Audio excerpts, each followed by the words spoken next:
ఈరోజు అన్యాయంగా ration shop డీలర్లుగా పనిచేస్తున్న వాళ్ళని అకారణంగా ఎటువంటి కారణాలు చూపకుండా పైపెచ్చుగా ఒకటే కారణం, వెళ్ళి తెలుగుదేశం నాయకుల్ని మీరు కలవాలి, వాళ్ళని ప్రసన్నం చేసుకుంటేనే మీ షాపులు మీకు ఉంచుతాము, లేకపోతే తీసివేస్తాము, లేకపోతే కోర్టుకు వెళ్ళి ఆర్డర్లు తెచ్చుకున్నా సరే తిరిగి వాళ్ళకి ఆర్డర్లు ఇవ్వకపోగా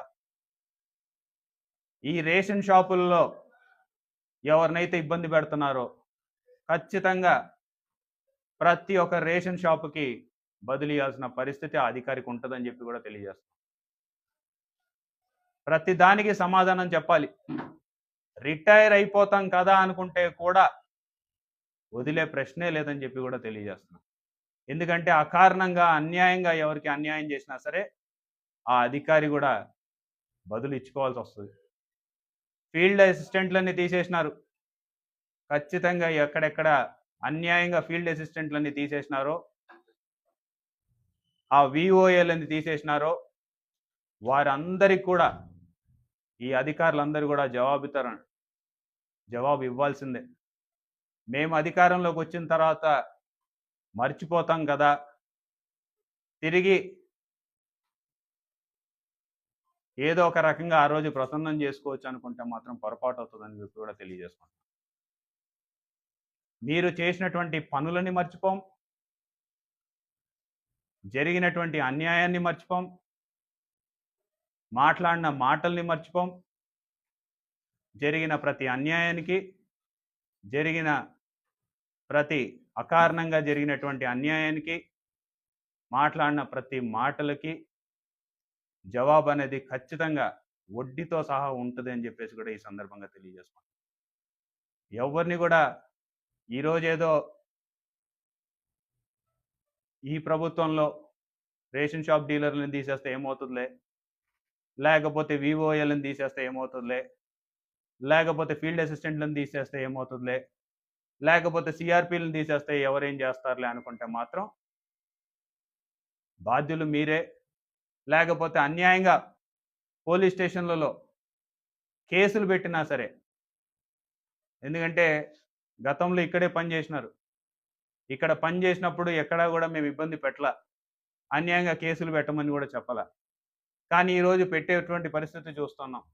నేను అధికారులను కూడా కోరేది ఒకటే, ఎవరైతే బాగా చేస్తున్నారో, ఎవరైతే అన్యాయంకి తావు లేకుండా వాళ్ళ పనితీరు, వాళ్ళు చేయాల్సినటువంటి ధర్మం వాళ్ళు పాటిస్తున్నారో వాళ్ళు ఎటువంటి ఇబ్బంది పడాల్సిన పని లేదు. కానీ ఎవరైతే అన్యాయంగా అకారణంగా కొంతమందిని ప్రసన్నం చేసుకోవాలని చెప్పి చేస్తున్నటువంటి అధికారులందరికీ కూడా తెలియజేస్తున్నాం, దీనికి ఖచ్చితంగా మూల్యం చెల్లించుకోక తప్పదు. మీరందరూ కూడా జవాబు చెప్పక తప్పదు.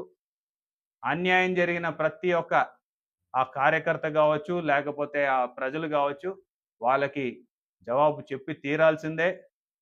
జగనన్న 2.0 లాగా ఇక్కడ కూడా మేము తిరిగి వచ్చిన తర్వాత ఈసారి శిల్ప 2.0 కూడా మారుతాము, మారి చూపిస్తామని చెప్పేసి కూడా తెలియజేస్తాం. కొంతమంది అనుకుంటుండొచ్చు, శిల్ప వాళ్ళే కదా ఈరోజు ఏదైనా చేయొచ్చు, రేపొద్దున మళ్ళీ వెళ్ళి వాళ్ళని మాట్లాడితే మంచిగా వదిలేస్తారు అని చెప్పేసి.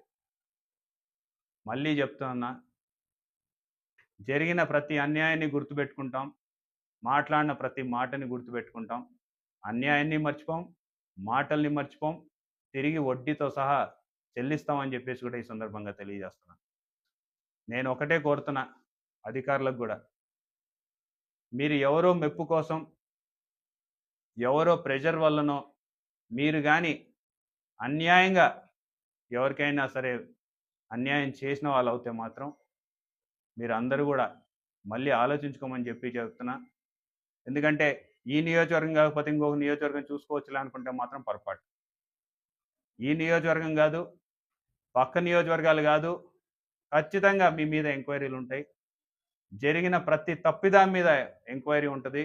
జరిగిన ప్రతి తప్పిదం మీద మీరు జవాబిచ్చుకోవాల్సినటువంటి పరిస్థితి ఉంటుంది అనేది మాత్రం మర్చిపోవద్దని చెప్పేసి కూడా కోరుకుంటూ, ఎందుకంటే నేను మర్చిపోవచ్చు, లేకపోతే మా నాయకులు మర్చిపోవచ్చు, మా కార్యకర్తలు కూడా మర్చిపోవచ్చు. అందుకని మర్చిపోకుండా ఉండాలనే ఈ డిజిటల్ బుక్ని తయారు చేస్తున్నాం. ఈ డిజిటల్ బుక్ మా ప్రభుత్వం ఏర్పడిన తర్వాత మొదటి రోజు నుంచే అమలవుతుంది. కాబట్టి జాగ్రత్తగా ఆలోచించుకొని మీ ధర్మం మీరు చేయండి.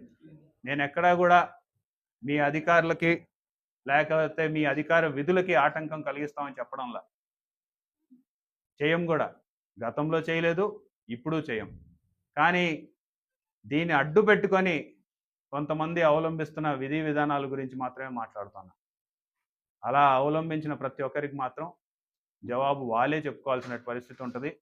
ఖచ్చితంగా వడ్డీతో సహా వాళ్ళందరూ కూడా వాళ్ళ దగ్గర నుంచి రాబట్టాల్సినవన్నీ రాబడతామని ఇప్పుడు కూడా తెలియజేసుకుంటూ, మరి జగనన్న 2.0లో గతంలో ఈ యొక్క అన్యాయాలకి ఎవరైతే గురవుతారో వాళ్ళందరినీ కూడా కోరేది ఒకటే, మీకు జరిగినటువంటి అన్యాయాన్ని ఈ యొక్క స్కానర్ని కూడా, ఈ పోస్టర్ని కూడా ఆఫీస్లో కూడా, హాల్లో కూడా తయారు చేసి పెడతాం. పోస్టర్ని ఎక్కడ అన్యాయం జరిగినా సరే ఈ యొక్క స్కాన్ కోడ్ని కూడా ప్రతి ఒక్కరికి వాట్సాప్లో కూడా పంపించడం జరుగుతుంది. స్కాన్ చేసి మీ యొక్క సమస్యని మీరు అప్లోడ్ చేయొచ్చు. దానికి సంబంధించినటువంటి అంశం పూర్తిగా మన డిజిటల్ లైబ్రరీలో భద్రపరిచి ఉంటుంది. భవిష్యత్తులో మన ప్రభుత్వం ఏర్పడినప్పుడు దాన్ని పరిష్కరించిన తర్వాతే ముందుకెళ్తామని చెప్పి కూడా మరొకసారి తెలియజేసుకుంటూ, ఈ అవకాశం ఇచ్చిన మీ అందరికి కూడా ధన్యవాదాలు తెలియజేసుకుంటాం.